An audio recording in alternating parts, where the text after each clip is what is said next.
एक बार की बात है।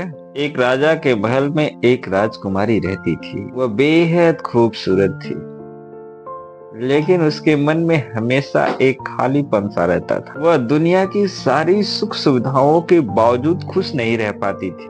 एक दिन राजकुमारी महल के बगीचे में घूम रही थी, तभी उसने एक साधु को देखा जो पेड़ के नीचे बैठा ध्यान कर रहा था।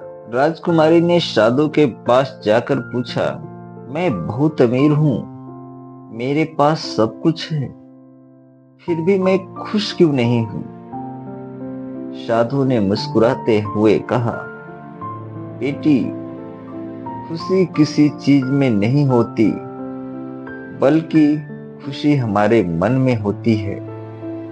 तुम जितनी चीजें चाहोगी, उतनी ही ज्यादा तुम्हारी इच्छाएं बढ़ती जाएंगी और तुम कभी खुश नहीं रह पाओगे।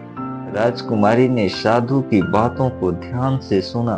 उसने साधु से पूछा, मुझे खुश कैसे होना है? साधु ने कहा, बेटी, खुश रहने के लिए तुम्हें अपने अंदर की शांति को ढूंढना होगा। तुम्हें दूसरों की सेवा करनी होगी और जरूरतमंद लोगों की मदद करनी होगी। जब तुम दूसरों की खुशी के लिए कुछ करोगी, तो तुम्हें भी बहुत खुशी मिलेगी। राजकुमारी ने साधु की बातों को मान लिया। उसने महल से निकलकर गरीबों के बीच जाने का फैसला किया। उसने गरीबों को खाना खिलाया, कपड़े दिए और उनकी मदद की। कुछ दिनों बाद राजकुमारी ने महसूस किया कि पहले से ज्यादा खुश है।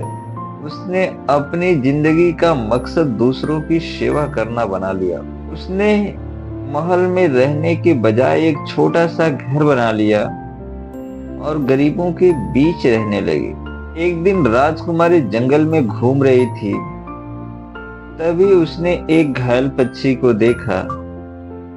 राजकुमारी ने पक्षी को उठाया और उसे अपने घर ले आई। उसने पक्षी का ख्याल रखा और उसे खाना खिलाया। कुछ दिनों बाद वो पक्षी ठीक हो गया और उड़ गया। जब पक्षी उड़ गया तो राजकुमारी बहुत खुश हुई। उसने महसूस किया कि उसने किसी जीव को नया जीवन दिया है। राजकुमारी ने अपनी जिंदगी में कई ऐसे काम किए जिनसे दूसरों को खुशी मिली। वह हमेशा दूसरों की मदद करने के लिए तैयार रहती थी। एक दिन राजा बीमार पड़ गया। राजकुमारी ने अपने पिता की बहुत देखभाल की। उसने दिन रात जागकर अपने पिता की सेवा की। कुछ दिनों बाद राजा ठीक हो गया। राजा ने अपनी बेटी को देखा तो बहुत खुश हुआ। उसने अपनी बेटी से पूछा, बेटी, तुम इतनी खुश क्यों हो? राजकुमारी ने कहा, पिताजी, जब मैं दूसरों की सेवा करती हूँ तो मुझे बहुत खुशी मिलती है। राजा ने अपनी बेटी को गले से लगा लिया और कहा, बेटी, तुमने मुझे सिखाया कि खुशी किसी चीज में नहीं होती, बल्कि खुशी दूसरों की सेवा करने में होती है। राजकुमारी और राजा दोनों बहुत खुश होकर साथ साथ रहने लगे। उसने अपनी जिंदगी बाकी लोगों की सेवा करते हुए बिताई। यह कहानी हमें सिखाती है कि खुशी किसी चीज में नहीं होती, बल्कि खुशी दूसरों की सेवा करने में होती है। जब हम दूसरों की मदद करते हैं तो हमें बहुत ही खुशी मिलती है। धन्यवाद दोस्तों। यदि कहानी आपको पसंद आई हो तो वीडियो को लाइक और चैनल को सब्सक्राइब कर दीजिएगा। Thank you.